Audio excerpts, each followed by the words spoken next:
To prepare a good nursery bed, first select a flat land that is close to a water source and receives enough sunlight daily.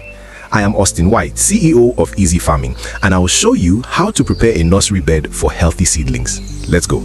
This is very important because weeds can compete with your seedlings for nutrients, water, sunlight, and space if the land is not properly cleared.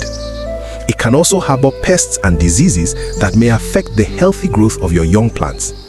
Proper clearing helps create a clean and conducive environment that will support good seed germination and early seedling development. After clearing the land, the next step is to measure and mark out the nursery bed. This can be done by using rope and wooden pegs to define the exact length and width of the bed. Proper measurement is very important because it helps you maintain uniformity and makes farm operations like watering, weeding, and transplanting easier to manage. See you next time. Bye.